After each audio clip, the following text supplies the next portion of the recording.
Assalamualaikum warahmatullahi wabarakatuh. Perkenalkan, nama saya Rahmat Taufiki dengan NIM 21135099 dengan prodi Manajemen Perhotelan. Baik, kali ini saya akan menjelaskan komponen struktur organisasi wewenang. Yang pertama, pengertian wewenang organisasi. Wewenang atau authority merupakan syaraf yang berfungsi sebagai penggerak pada kegiatan. Wewenang yang bersifat informal untuk mendapatkan kerjasama yang baik dengan bawahan. Di samping itu, wewenang juga tergantung pada kemampuan ilmu pengetahuan, pengalaman, dan kepemimpinan. Wewenang berfungsi untuk menjalankan kegiatan yang ada di dalam organisasi. Wewenang dapat diartikan sebagai hak untuk memerintah orang lain untuk melakukan atau tidak melakukan sesuatu agar tujuan dapat tercapai. Pengorganisasian atau organization merupakan proses penyusunan struktur organisasi yang sesuai dengan tujuan organisasi, sumber daya yang dimiliki, dan lingkungan yang melingkupinya. T. Hani Handoko membagi dua pandangan yang saling berlawanan mengenai sumber wewenang. Satu, teori formal, yaitu pandangan klasik. Wewenang adalah dianugerahkan. Wewenang ada karena seseorang diberikan atau dilimpahkan pada hal tersebut. Pandangan menghadap bahwa wewenang berasal dari tingkat masyarakat yang sangat tinggi dan kemudian secara hukum diturunkan dari tingkat ke tingkat. 2. Teori penerimaan atau acceptance theory of authority berpendapat bahwa wewenang seseorang timbul hanya bila hal itu diterima oleh kelompok atau individu kepada siapa wewenang tersebut dijalankan, dan ini tidak tergantung pada penerima atau receiver. Yang kedua, struktur lini, staf, dan fungsional dan wewenang. 1. Organisasi lini. Semua organisasi mempunyai jumlah fungsi dasar yang harus dilakukan. Contohnya, organisasi perusahaan biasanya mempunyai 3 fungsi dasar, yaitu produksi, manufaktur atau operasi, pemasaran atau penjualan, dan keuangan. Fungsi-fungsi dasar tersebut dilaksanakan oleh semua organisasi. 2. Organisasi lini dan staf. Staf merupakan individu atau kelompok dalam struktur organisasi yang berfungsi utamanya memberikan saran dan pelayanan terhadap fungsi lini. Karyawan staf atau staf departemen tidak secara langsung terlibat dalam kegiatan utama organisasi atau departemen. Wewenang. 1. Wewenang lini adalah wewenang di mana atasan melakukan atas bawahannya langsung, yaitu atasan langsung memberi wewenang kepada bawahannya. Wujudnya dalam wewenang pemerintah dan tercermin sebagai rantai pemerintah yang diturunkan ke bawah melalui tingkatan organisasi. 2. Wewenang staf adalah hak yang dipunyai oleh satuan-satuan staf atau para spesialis untuk menyarankan atau memberi rekomendasi atau konsultasi kepada personalia ini. Kualifikasi yang harus dipenuhi orang yang duduk sebagai staf yaitu dengan menganalisa melalui metode kuesioner, metode observasi, metode wawancara, atau dengan menggabungkan ketiganya. Bailyn mengajukan 6 pokok klarifikasi yang harus dipengaruhi oleh staf, yaitu: yang pertama, pengetahuan yang luas, tepat di mana dia bekerja. 2. Punya sifat kesetiaan tenaga yang besar, kesehatan yang baik, inisiatif, pertimbangan yang baik, dan kepandaian yang ramah. Ketiga, punya semangat kerja sama yang ramah. Keempat, kestabilan emosi dan tingkah laku yang sopan. 5. Kesederhanaan. 6. Kemauan baik dan optimis. Kualifikasi utama yaitu memiliki keahlian pada bidangnya dan punya loyalitas yang tinggi. Konsekuensi organisasi yang menggunakan staf yaitu menambah biaya administrasi struktur organisasi menjadi hak kompleks dan kekuasaan, tanggung jawab serta akuntabilitas, yaitu memiliki keahlian pada bidangnya dan punya loyalitas yang tinggi. Wewenang staf, yaitu hak para staf atau spesialis untuk menyarankan, memberi rekomendasi, konsultasi pada personalia yang tinggi. Hal yang perlu diperintahkan dalam mengedelegasikan suatu kegiatan kepada orang yang dirujuk, yaitu yang pertama, menetapkan dan memberikan tujuan serta kegiatan yang akan dilakukan. 2. Melimpahkan sebagian wewenang kepada orang lain yang ditunjuk. 3. Orang yang ditunjuk mempunyai kewajiban dan tanggung jawab harus dilakukan agar tercapainya tujuan. 4. Menerima hasil pertanggungjawaban bawahan atas kegiatan yang dilimpahkan. Yang ketiga, wewenang staf fungsional adalah hubungan terkuat yang dapat dimiliki staf dengan satuan-satuan lini. Chester Bamar menyatakan bahwa seorang bersedia menerima komunikasi yang bersifat wewenang bila memenuhi. Yang pertama, memenuhi komunikasi tersebut. Yang kedua, tidak menyimpang dari tujuan organisasi. Ketiga, tidak bertentangan dengan kepentingan pribadi. 4. Mampu secara mental dan fisik untuk mengikutinya. Agar wewenang yang dimiliki oleh seorang dapat ditaati oleh bawahannya, maka diperlukan adanya yang pertama, kekuasaan atau power, yaitu kemampuan untuk melakukan hal-hal tersebut dengan cara mempengaruhi individu, kelompok, keputusan. Menurut jenisnya, kekuasaan dibagi menjadi dua, yaitu kekuasaan posisi, position power, yang dapat dari wewenang formal. Besarnya ini tergantung pada besarnya pendelegasian orang yang menduduki posisi tersebut. Yang pertama, kekuasaan pribadi, personal power, berasal dari para pengikut dan didasarkan pada seberapa besar para pengikut mengagumi, respek, dan merasa terikat pada pemimpinan. Yang kedua, tanggung jawab dan akuntabilitas. Tanggung jawab, responsibility, yaitu kewajiban untuk melakukan sesuatu yang timbul bila seseorang bawahan menerima wewenang dari atasannya. Accountability, yaitu permintaan pertanggungjawaban atas pemenuhan tanggung jawab yang dilimpahkan kepadanya. Yang penting untuk melakukan bahwa wewenang yang diberikan harus sama dengan besar tanggung jawab yang akan diberikan dan diberikan kebebasan dalam menentukan keputusan yang akan diambil.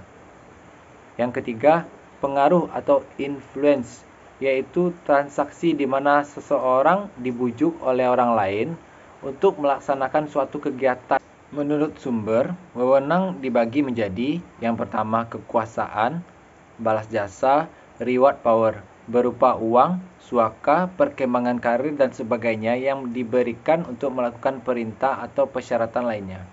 Yang kedua, kekuasaan paksaan, coercive power, berasal dari apa yang dirasakan oleh seseorang bahwa hukuman dalam kurung dipecat, ditegur, dan sebagainya akan diterima bila tidak melakukan perintah. 3. Kekuasaan sah, limit takes time, berkembang dari nilai-nilai intern karena seseorang tersebut telah diangkat sebagai pemimpin. 4. Kekuasaan pengadilan informasi, dalam kurung control of information power, berasal dari pengetahuan yang tidak dipercaya orang lain. Ini dilakukan dengan pemberian atau penahanan informasi yang dibutuhkan. Yang kelima, kekuasaan panutan, reference power, didasarkan atas identifikasi orang dengan pemimpinan dan menjadi sebagai panutan. 6. Kekuasaan ahli, expert power, yaitu keahlian atau ilmu pengetahuan seseorang dalam bidangnya. Selanjutnya, delegasi wewenang adalah proses di mana para manajer mengalokasikan wewenang ke bawah orang-orang yang melapor kepadanya. 4 kegiatan jika terjadi delegasi yang dilakukan. Yang pertama, pendelegasian menetapkan dan memberikan tujuan dan tugas kepada bawahan. Kedua, pendelegasi melimpahkan wewenang yang diperlukan untuk mencapai tujuan atau tugas. Yang ketiga, penerimaan delegasi baik implisit atau eksplisit menimbulkan kewajiban atau tanggung jawab. Keempat, pendelegasian menerima pertanggungjawaban bawahan untuk hasil-hasil yang dicapai. Materi yang ketiga yaitu delegasi. Delegasi adalah pelimpahan wewenang dan tanggung jawab formal kepada orang lain untuk melaksanakan kegiatan tertentu. Jadi, delegasi wewenang adalah yang pertama, proses manajer mengalokasikan wewenang kepada bawahan yaitu pada orang-orang yang melapor kepadanya. Yang kedua, delegasi adalah pemberian otoritas atau kekuasaan formal dan tanggung jawab untuk melaksanakan kegiatan tertentu kepada orang lain. Pelimpahan otoritas oleh atasan kepada bawahan diperlukan agar organisasi dapat berfungsi secara efisien karena tak ada batasan yang dapat mengawasi secara pribadi setiap tugas-tugas organisasi. Selanjutnya, alasan perlunya pendelegasian yaitu yang pertama, memungkinkan manajer dapat memilih lebih dan bila mereka menangani setiap tugas sendiri. Yang kedua, agar organisasi dapat berfungsi lebih efisien.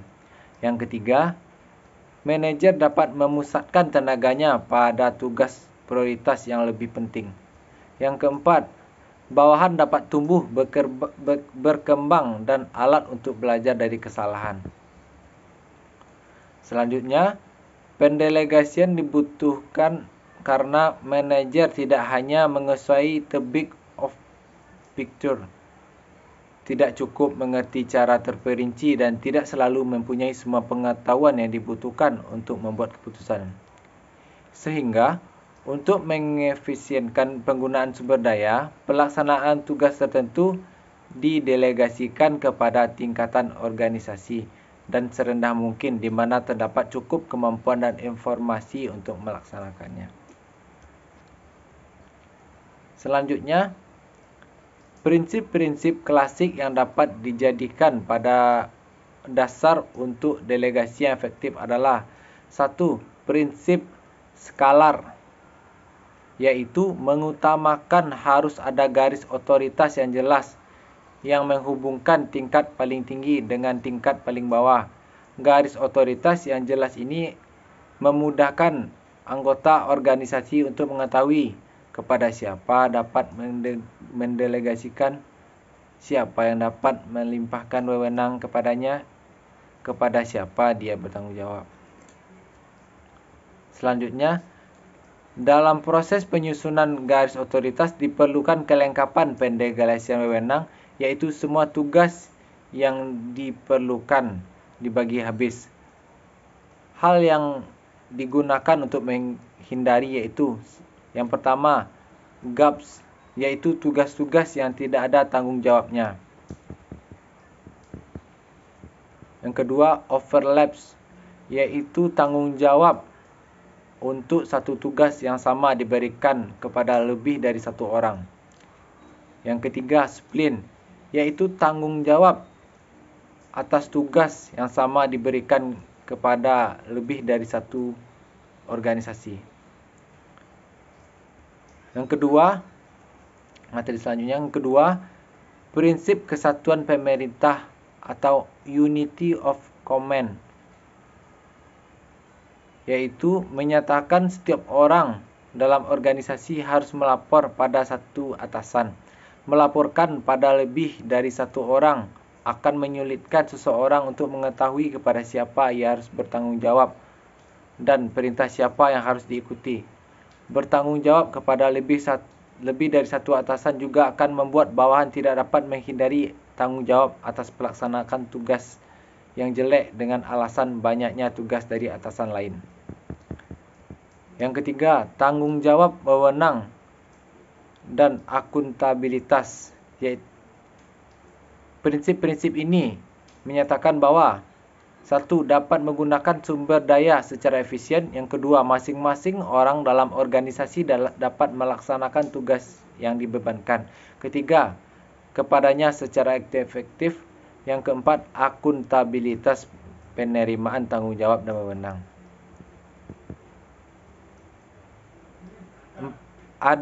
Jika ada 4 kegiatan terjadi ketika delegasi dilakukan. Yang pertama, pendelegasian menetapkan dan memberikan tujuan kepada bawahan.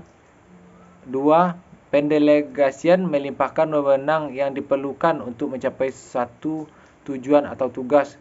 2. Menerima delegasi yang menimbulkan kewajiban atau tanggung jawab. 4. Pendelegasian menerima pertanggungjawaban bawahan untuk hasil-hasil yang dicapai.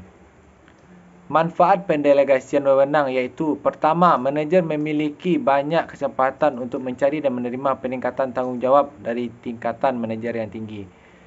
2. Memberikan keputusan yang lebih baik. Ketiga, pelimpahan yang efektif mempercepat pembuatan keputusan.